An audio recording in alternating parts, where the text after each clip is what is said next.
Monsieur Bernard Lahaye, une figure majeure des sciences sociales, votre travail explore la manière dont nos sociétés fonctionnent en intégrant des perspectives issues des sciences du vivant. Monsieur Lahaye, pourriez-vous évoquer brièvement votre parcours, ce qui vous a amené à explorer les liens entre sciences sociales et sciences du vivant? Alors, bonjour, je suis ravi de faire cette interview. Moi, mon parcours, il est simple. J'ai commencé en étant sociologue, et d'abord sociologue de l'éducation, de la culture, et puis de différents autres domaines. Et progressivement, pour répondre à un certain nombre de questions qui sont importantes en sciences sociales, j'ai jugé qu'il était important de rapprocher les sciences du vivant des sciences sociales, et notamment dans les sciences du vivant, la biologie, mais aussi l'éthologie, c'est-à-dire l'étude des comportements sociaux des animaux non humains. C'est aussi des écologues comportementalistes qui travaillent sur les comportements des animaux non humains, et c'est les comparaisons entre des sociétés animales et des sociétés humaines qui permet aussi de mieux comprendre l'humain. Donc c'est pour ça que je me suis lancé dans une grande aventure de raccordement des deux grands pans du savoir, biologique d'un côté et sciences sociales de l'autre.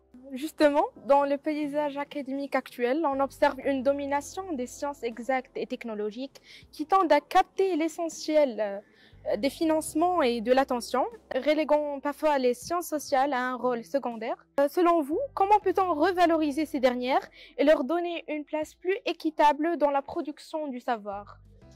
C'est une vaste question. C'est très compliqué de répondre à ça parce qu'il y a plusieurs facteurs qui sont en jeu dans ces questions de hiérarchie entre sciences ou domaines du savoir. Bon, la première chose, c'est que nous sommes des sciences plus récentes que des sciences physiques ou les sciences chimiques ou la biologie, qui ont quand même pris de l'avance par rapport aux sciences sociales. Donc, il est normal d'une certaine façon que les sciences les plus installées, les plus anciennes, aient une importance plus grande.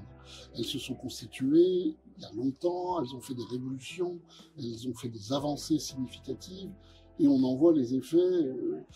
On les a aussi enseignés à l'école. Dès l'école primaire, on a souvent des débuts d'éléments de sciences que découvrent les élèves, et ça c'est très important. Ça donne une image très très positive des sciences, puisqu'elles font partie de l'univers scolaire.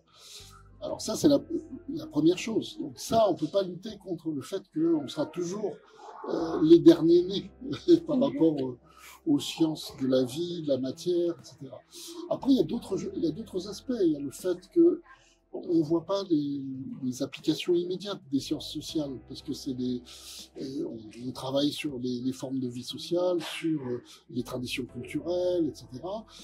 C'est très important, je pense, pour les démocraties de comprendre comment ça fonctionne, comment on peut améliorer les situations qui sont inégalitaires et qu'on voudrait moins inégalitaires, etc.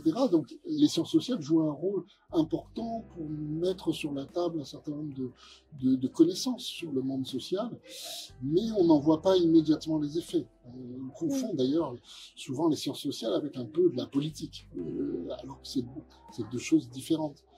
Donc là aussi, il y a une évidence de l'importance des sciences qui ont des effets technologiques.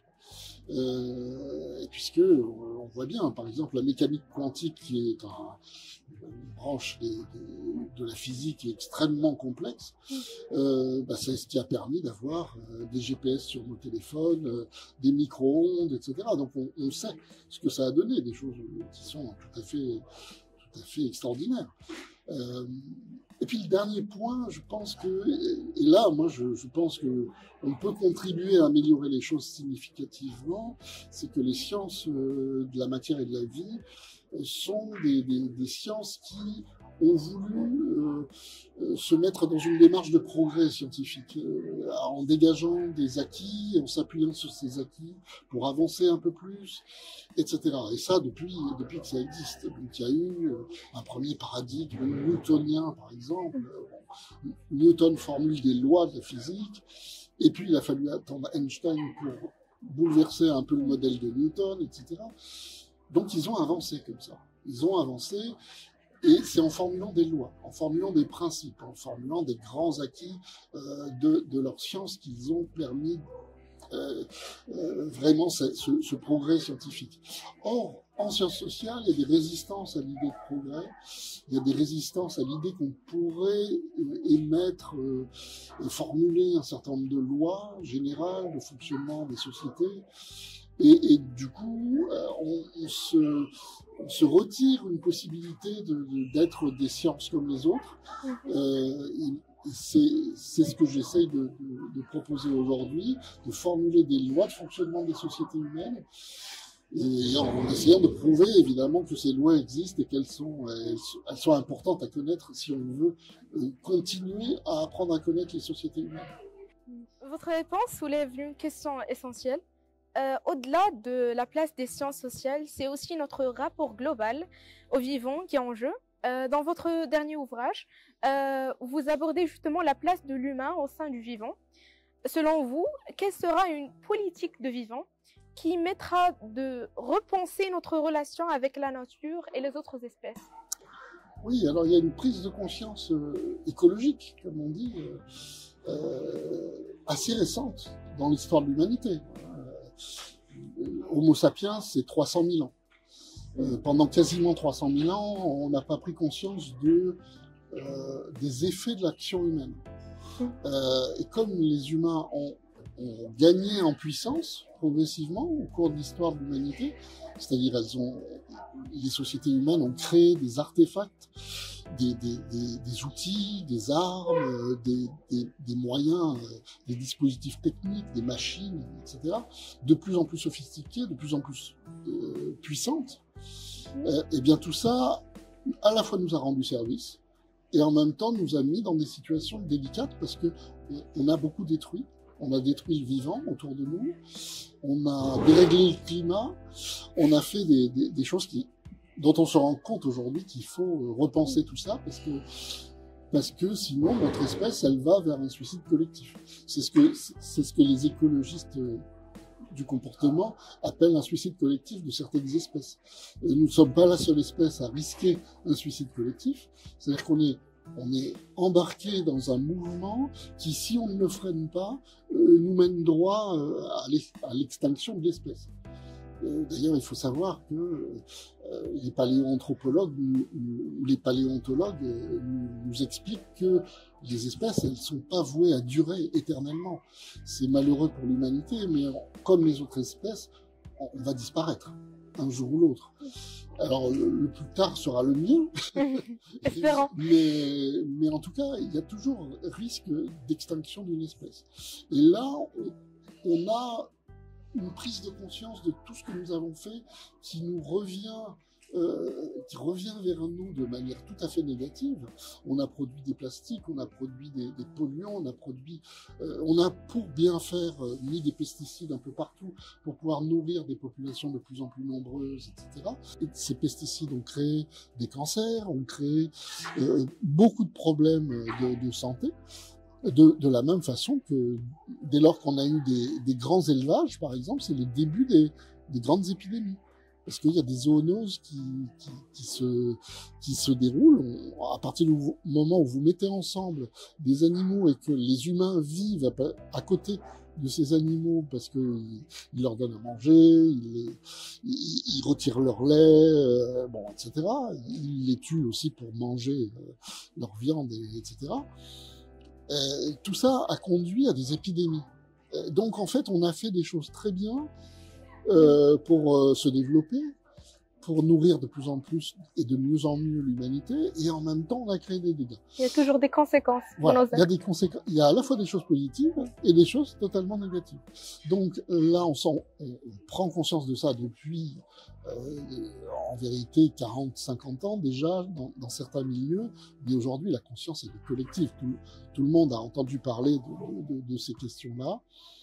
Et du coup, réfléchir au fait que nous sommes une espèce parmi d'autres. Ça, c'est très important. Quand on dit, je lis parfois dans des textes l'homme et l'animal, ça me fait beaucoup rire. Ça fait beaucoup rire les primatologues, les paléoanthropologues, etc. Parce que nous sommes des animaux. C'est la même chose. C'est terrible. Voilà, on peut se dire, ah oui, quand même, on est des animaux, mais pas comme les autres. Oui, pas comme les autres, mais de même qu'une mouche n'est pas équivalente à un éléphant. Les espèces sont très différentes les unes des autres, n'ont pas les mêmes possibilités, n'ont pas les mêmes comportements, etc. Mais on est des animaux parmi d'autres et nous pouvons vivre que parce qu'il y a d'autres espèces autour de nous. Des espèces végétales, parce qu'il y a du vivant, voilà. Et du végétal que nous mangeons, mais aussi des animaux que nous mangeons. Et si on préserve pas cet environnement, alors c'est pas eux qu'on va simplement détruire, c'est nous qui allons être détruits, parce qu'on aura détruit les conditions de notre existence. Et ça, c'est une prise de conscience un peu récente, ce qui fait que, comme il y a toujours un temps dans la mise en application politique, et que ça engage en fait tous les États sur Terre, dès qu'il y a un État qui se retire d'accords écologiques, d'accords sur le climat, etc., c'est du temps perdu. Donc, il faut à la fois une très grande collaboration internationale et un grand volontarisme politique pour dire, bon, là, il faut vraiment qu'on prenne en charge tous ces problèmes, se rendre compte que voilà, nous ne sommes pas seuls sur Terre et que on va pas pouvoir inventer par nous-mêmes tous les moyens de notre survie. Donc il faut veiller à faire attention à cette planète. Je pense que la plupart sont conscients, ils savent qu'il y a des problèmes, on voit le réchauffement climatique. Tout le monde parle, mais il y a peu d'action, je pense. L'action est difficile parce que souvent, bon, moi ça fait 20-30 ans que j'entends parler de gestes quotidiens, il faut faire attention à trier ses déchets, à ne pas laisser couler l'eau, à préserver beaucoup de choses. Mais au fond, c'est des toutes petites actions. Quand on est à l'échelle individuelle, alors évidemment, hein, si tous les individus d'une société font attention à l'usage de l'eau, font attention à ne pas trop détruire les choses, à trier les déchets, évidemment que c'est mieux. Mais au fond, quand vous faites ça et qu'il y a des industries qui continuent à déverser des produits chimiques dans les rivières, les fleuves ou les mers, évidemment, c'est des petites choses par rapport à d'énormes choses. Donc, ça suppose des politiques générales, ça suppose des interdictions, ça suppose des dispositions juridiques. Et on voit que les lois, par exemple en Europe, le glyphosate est encore accepté, alors qu'on sait très bien que ça mène à des cancers.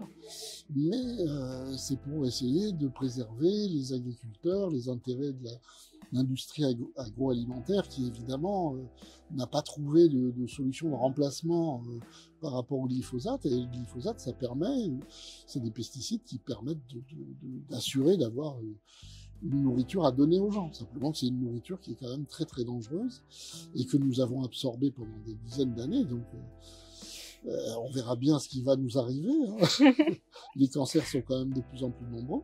On sait par ailleurs les soigner. Vous voyez, c'est toujours des conseils. Il y a des choses négatives et des choses positives.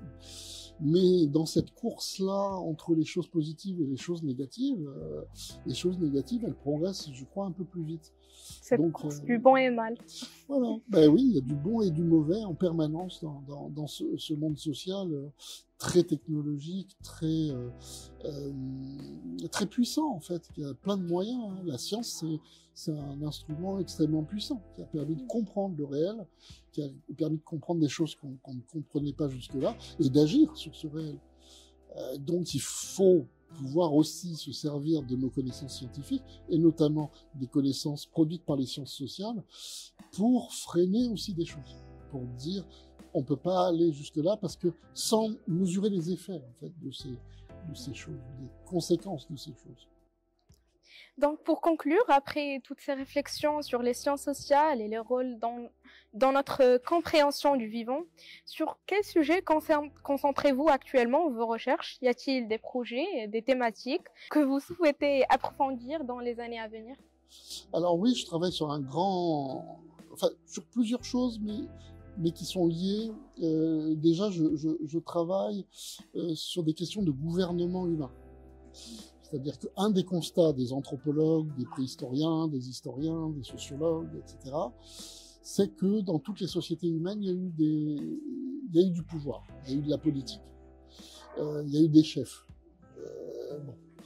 Et ça, c'est une interrogation. Pourquoi il y a besoin de chefs? Pourquoi à chaque fois qu'il y a un groupe social, il y a des leaders qui se détachent, et pourquoi on a besoin d'un leader pour organiser des choses, pour que... Bon.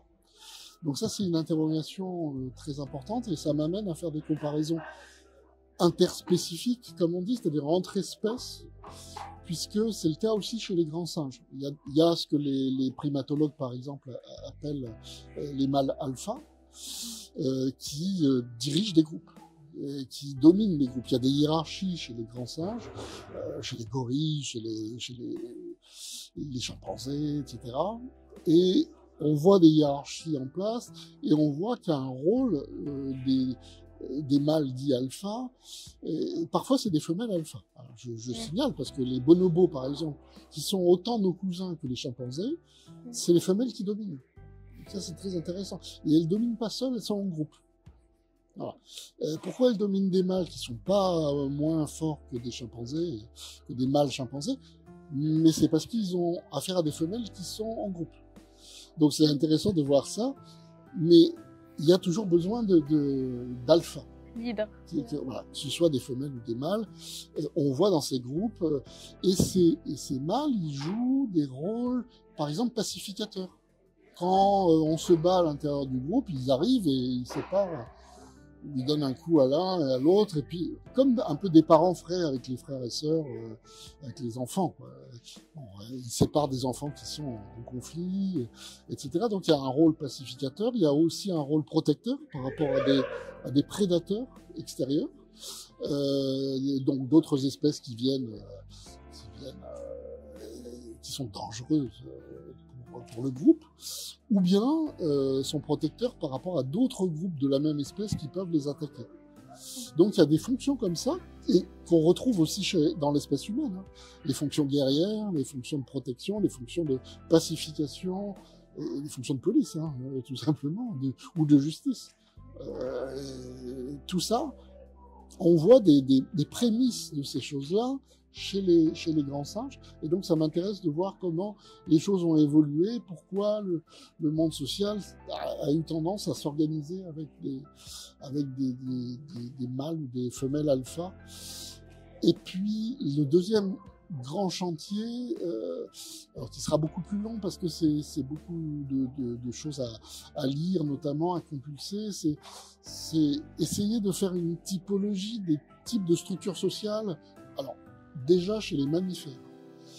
Il y a beaucoup d'espèces de mammifères, des milliers et des milliers d'espèces de mammifères. Nous sommes des mammifères, hein, donc on est dans le lot, mais il y a des structures sociales qui sont différentes selon les mammifères. Et ça m'intéresse de voir comment, selon le type de mammifère, selon leurs propriétés biologiques, selon leur type de développement, les rapports entre mâles et femelles, les rapports entre parents et enfants, comment tout ça se structure en fait pour faire société. Et dans la comparaison, j'espère encore mieux saisir la spécificité des sociétés humaines. Un sujet très intéressant, Monsieur Bernard. Je vous remercie pour toutes vos réponses. J'espère vous revoir cet après-midi durant la session de la chaire et de regarder votre intervention. Et merci beaucoup. Merci à vous.